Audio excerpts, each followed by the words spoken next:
നേരത്തെ തലച്ചായിക്കാന്ന് വെച്ചാലും എന്റെ റബ്ബേ എന്റെ ഒരു വിധി.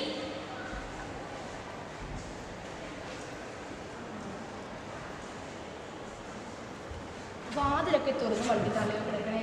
ജമീല, ജമീല, എന്റെ പഠിച്ചൂടെ നിങ്ങളെന്താണ് ഈ കോളത്തില്? ആകെ നന്മയുണ്ടല്ലോ. ഈ പാതിരാ നിങ്ങൾ എവിടെ ഇരുന്ന്? എന്റെ ജമീല, ഇവിടെ താഴെ പോകുമ്പോഴേ കിട്ടാനില്ലായിരുന്നു. ഞാൻ പുഴക്കക്കരെ പോയി. പോകുമ്പോഴെ നോക്കി കുറേ നടന്നു. തിരിച്ച് ഞാൻ പോരാൻ നോക്കുമ്പോൾ തോണിക്കാരൻ പോയേക്കണ്. ഈ ചൊറ്റ കാണാനൊക്കെ കൂടെ നീന്തി ഇങ്ങ് പോന്നു. നല്ല ഒഴുക്കുണ്ടായിരുന്നു. കുറേ ബുദ്ധിമുട്ടി. എങ്ങനെയെങ്കിലേ ഈ പൊതി നമ്മൾ കയ്യിൽ നിന്നില്ല. കഴിച്ചോടി. ഹായ് പൂമ്പഴം. ഇതെന്തത്? ഓറഞ്ച്. പോകുമ്പോഴത്തേക്കാൾ നല്ലതാ. എനിക്ക് വേണ്ട. പാതിര അവരെവിടെ പോയി കിടന്നിട്ട് മനുഷ്യനെ വെറുതെ ആശിപ്പിച്ചിട്ട്. അങ്ങനെ പറയല്ലേ ജമീല, ഞാൻ കഷ്ടപ്പെട്ട് കൊണ്ടുവന്നല്ലേ, അത് കഴിക്കേ. നിങ്ങൾ നോണ ഒന്നും പറയണ്ട. നിങ്ങൾക്ക് എന്നോട് ഒരു സ്നേഹമില്ല. പൊന്നു പണമൊന്നും അല്ലല്ലോ. ഒരു പഴം കൊണ്ടുവരാനല്ലേ പറഞ്ഞോളൂ. ജമീല, ഞാൻ പറഞ്ഞ സത്യമാ. ഞാൻ കഷ്ടപ്പെട്ട് കൊണ്ടുവന്നല്ലേ, അത് കഴിക്കേ ജമീല. നിങ്ങൾ കഷ്ടപ്പെട്ടെങ്കിലേ എവിടെയാണെന്ന് വെച്ചാൽ കൊണ്ടു കൊടുത്തോ. ഞാൻ ഉറങ്ങാമോ?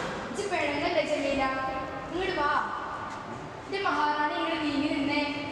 ഇങ്ങോട്ട് നീങ്ങി നിൽക്കണി. നമുക്ക് എടുക്കടി, എടുക്കടി, തിന്നടി.